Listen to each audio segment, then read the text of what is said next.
I call the honourable member Jackie Dean. Thank you, Mr Speaker. The You're welcome. Telecommunications Interception Capability and Security Bill has two key elements in it. It modernises the existing requirements for telecommunications companies to assist with interception, and it introduces a formal framework to protect network security. So these two elements are reinforced by a robust framework to ensure compliance with them. And that's it. Mr Speaker, the bill replaces the existing Telecommunications Interception Capability Act, which was passed 9 years ago by the then Labour government. The bill, under consideration in its third reading today, updates the legislation to reflect the changing structure of our telco industry and to ensure that our interception regime stays current with technological changes. Providing telco providers with greater certainty and transparency about their security obligations helps to minimise compliance costs and ensures a flexible, workable telco security system.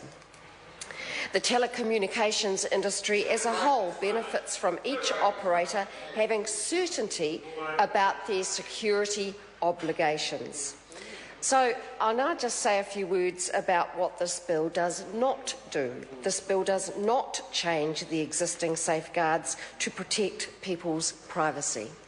This bill does not change in any way the authority of agencies to intercept telecommunications. This bill does not require data to be stored or stored data to be disclosed.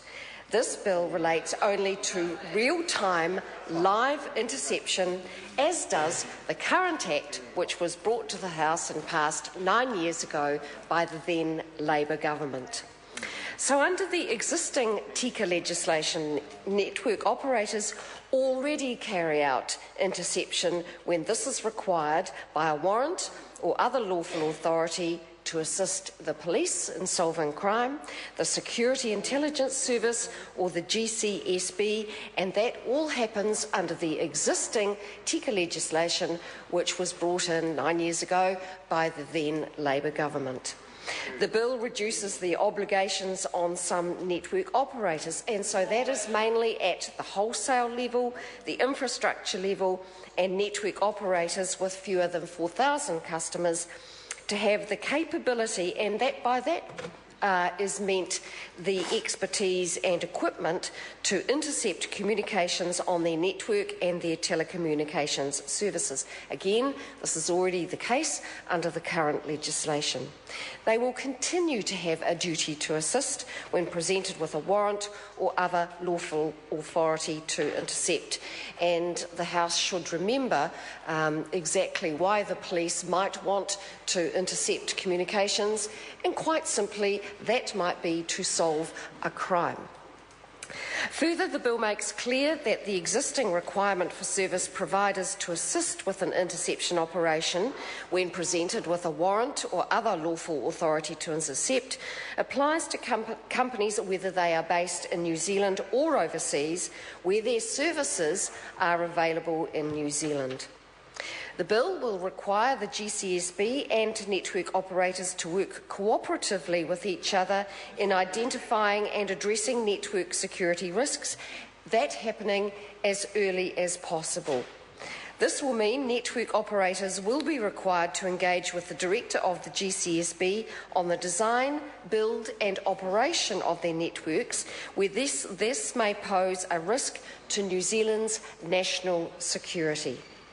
The process for network operators to follow after a risk is identified by the GCSB is set out in a specific risk identification and response process.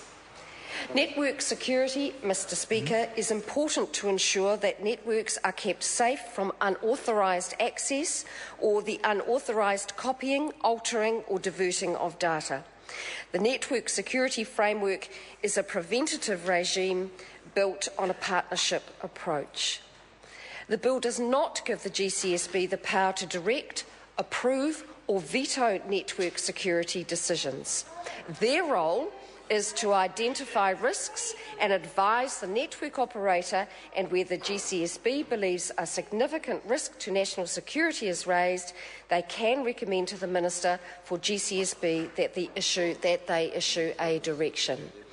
Finally, Mr Speaker, I want to commend the officials who worked on this bill. I didn't get a chance in the committee stage, which is normally the process in the House, but I do want to commend the officials that gave good service to this committee for their utter professionalism. They answered every question that was posed to them from every member. They were incredibly patient in what is quite a technical field, and again I just want to thank them for their expertise and their professionalism. This is a good bill, Mr Speaker, and I recommend it to the House. I call the honourable member.